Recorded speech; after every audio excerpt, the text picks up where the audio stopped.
Hello বন্ধুরা, নমস্কার সবাইকে। Welcome to my channel world of পাঁচফোড়নে। নিয়ে এসেছি আজকে একটা ঝিঙে মুগ ডালের দারুণ মজার নিরামিষ রেসিপি। কমপ্লিটলি ডিফারেন্ট একটা রেসিপি দেখাচ্ছি মুগ ডাল আর ঝিঙে দিয়ে। আশা করি সবার খুব ভালো লাগবে। এর জন্য প্রথমে এক বাটি মুগ ডাল নিলাম, দিয়ে এটাকে ভালো করে আমি হাতে চটকে ভালো করে ধুয়ে নেব। ডালটাকে দিয়ে পরিষ্কার জলে একটুখানি ভিজিয়ে রাখবো। মোটামুটি 1 থেকে 2 ঘন্টা ভিজিয়ে রাখতে হবে, যাতে ডালটা ভালো মতন নরম হয়ে যায়।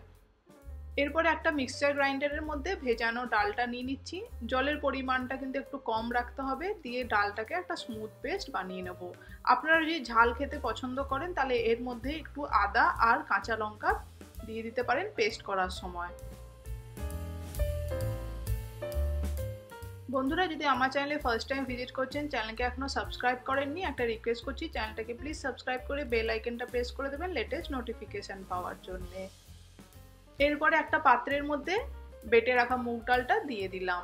দিয়ে দিচ্ছি একটুখানি হাফ স্পুন মতন কালো জিরে, দিয়ে দিলাম 1/4 স্পুন হলুদ গুঁড়ো, স্বাদ মতন নুন, আমি হাফ স্পুন নুন ব্যবহার করেছি। আর দিয়ে দিচ্ছি এখানে আমি সামান্য একটুখানি চিনি, পিঞ্চ অফ চিনি দিচ্ছি টেস্টটা ব্যালেন্স করার জন্য। আর দিচ্ছি এখানে 1/4 স্পুন আদার পাউডার। আমি আদাটা বাটিনি ডাল বাটার সময়, সেই জন্য পাউডার ব্যবহার করেছি। দিয়ে ভালো করে চামচের সাহায্যে মিক্স করে নিচ্ছি। এটাকে চামচের সাহায্যে ভালো করে মিক্স করে ফেটিয়ে নেব মিনিট 5 জন্যে, যাতে ডালটা বেশ ভালো ফ্লাফি হয়ে যায়।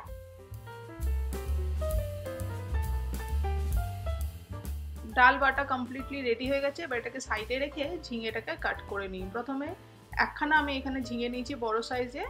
আপনারা আপনাদের কোয়ান্টিটি অনুযায়ী ঝিঙের পরিমাণটা বাড়িয়ে নিতে পারেন। ঝিঙেটাকে প্রথমে কাট করে ভালো করে খোসা ছাড়িয়ে একটু ডুমো ডুমো করে কাট করব। বেশি ছোটও নয় আবার বেশি বড়ও নয়, মোটামুটি একটা মাঝারি সাইজের ঝিঙেগুলোকে কাট করে নিতে হবে। বন্ধুরা, যদি চান আমাকে ইনস্টাগ্রামে ফলো করতে পারেন, ডেসক্রিপশন বক্সে লিঙ্কটা দিয়ে দিচ্ছি। ফেসবুক পেজেও ফলো করতে পারেন। আর চাইলে আমার একটি ট্রাভেল চ্যানেল আছে, তারও ডেসক্রিপশন বক্সে লিঙ্কটা দিয়ে দিচ্ছি। চ্যানেলে প্লে লিস্ট আর শর্টসও আপলোড করি, চাইলে সেগুলোও দেখতে পারেন। ঝিঙে কেটে পরিষ্কার করে নিয়েছি এখানে 2 থেকে 3 চামচ পোস্ত বাটা আর এখানে ডাল বাটা।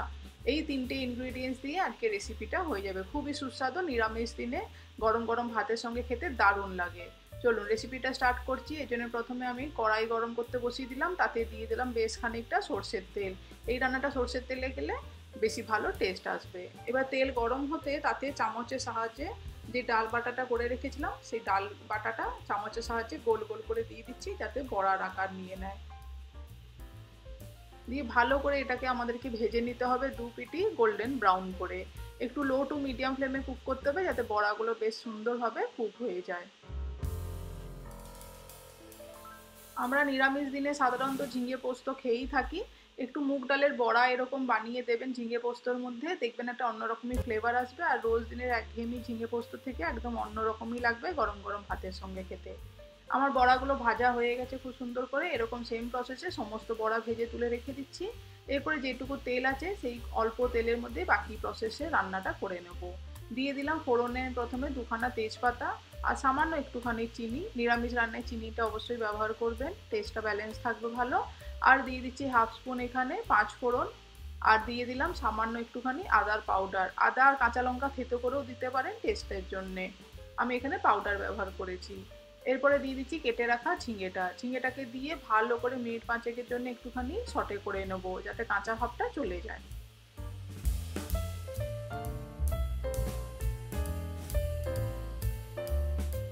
দিয়ে দিচ্ছি পরিমাণ মতন হলুদ। সাধারণত পোস্ততে হলুদ ব্যবহার হয় না, বাট আমি এখানে পিঞ্চ অফ একটুখানি কালারের জন্য হলুদ দিয়েছি। আর দিয়ে দিলাম পরিমাণ মতন নুন, হাফ স্পুন মতন নুন দিলাম।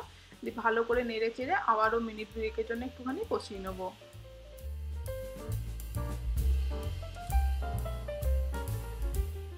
ঝিঙেটা খুব ভালোভাবে কষানো হয়ে গেছে, হাফ কুক হয়ে এসছে দেখে বোঝা যাচ্ছে। পোস্ত দিয়ে আর বেশিক্ষণ কুক করব না, সেই জন্য ঝিঙেটাকে ভালো করে সটে করে নিয়েছি। আর অলরেডি বড়াগুলো ভাজা আছে, তাই আর রান্নাটা বেশি প্রসেস লাগবে না। এরপরে আমি এখানে দিয়ে দিলাম পোস্ত বাটা। বেশ 3 থেকে 4 চামচ আমি এখানে পোস্ত বাটা ব্যবহার করেছি। দিয়ে ভালো করে নেড়ে চেড়ে মিক্স করে দিয়ে দেবো সামান্য একটু জল। আর দিয়ে দেবো আমি এখানে ঝালের জন্য একটুখানি কাঁচা লঙ্কা। দিয়ে এটাকে ঢাকা দিয়ে রাখবো মিনিট 5 জন্য, যতক্ষণ না ঝিঙেটা মোটামুটি আর একটু সেদ্ধ হয়ে আসছে আর পোস্তর কাঁচা গন্ধটা চলে যাচ্ছে।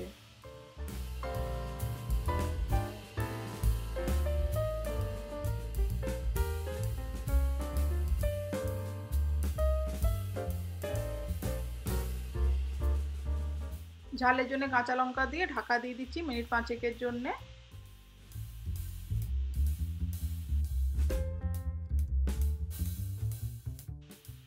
5 মিনিট পরে ঢাকনাটা খুলে আমি এখানে যে বড়াগুলো ভেজে রেখেছিলাম সেই বড়াগুলোকে দিয়ে দিচ্ছি। আর জলের পরিমাণটা কিন্তু একটু বেশি রেখেছি ঝোলটা, কারণ বড়াগুলো কিন্তু ঝোলটা অনেকটাই টেনে নেবে, তাই জন্য প্রথমে জলের পরিমাণটা বেশি রাখতে হবে। দিয়ে বড়া দিয়ে আবারও 2 থেকে 3 মিনিটের জন্য একটু ঢাকা দিয়ে দেবো, যাতে বড়ার মধ্যে সমস্ত গ্রেভির টেস্টটা ঢোকে এবং বড়াগুলো আর একটু নরম হয়ে যায়। দিয়ে ঢাকা দিয়ে এটাকে লো ফ্লেমে রাখবো 3 থেকে 4 মিনিটের জন্যে। 4 মিনিট হয়ে গেছে, ঢাকনাটা খুলে দেখিয়ে দিচ্ছি বন্ধুরা। দেখুন জলের পরিমাণটাও কমে গেছে, মানে ঝোলটা অনেকটাই কমে এসছে। আর দেখুন বড়াগুলো কি সুন্দর নরম হয়ে গেছে দেখে বোঝা যাচ্ছে, আর ঝিঙেটাও ভালো মতন কুক হয়ে গেছে। এরপর আর কিছুই না, গ্যাসের ফ্লেমটা অফ করে এটাকে গরম গরম সার্ভ করে দিতে হবে। এটা কিন্তু বেশিক্ষণ রাখলে বড়াটা কিন্তু সমস্ত ঝোলটা টেনে নিতে পারে, তাই জন্য একদম রান্না করে গরম গরম পরিবেশন করে দেবেন। বন্ধুরা আজকের এই রেসিপিটা এই পর্যন্তই থাকলো। নিরামিষ ঝিঙে পোস্ত বানালাম আমি মুগ ডাল দিয়ে একটু অন্যরকম স্টাইলে। আশা করি সবার খুব ভালো লেগে থাকবে। গরমকালে এরকম একটু বানিয়ে খাবেন, পেটও ঠান্ডা থাকবে, গরম গরম ভাতের সঙ্গে খেতেও ভালো লাগবে। আশা করি সবার খুব ভালো লেগে থাকবে রেসিপিটা। যদি ভালো লাগে ফ্রেন্ডস ও ফ্যামিলিকে শেয়ার করে দেবেন। আমাকে এইভাবেই সাপোর্ট করবেন। এতক্ষণ পাশে থাকার জন্য অনেক ধন্যবাদ। আমি আবার একটা নতুন রেসিপি নিয়ে চটজলদি ফেরত আসবো। ততক্ষণে সবাই ভালো থাকবেন, সুস্থ থাকবেন। Thank you.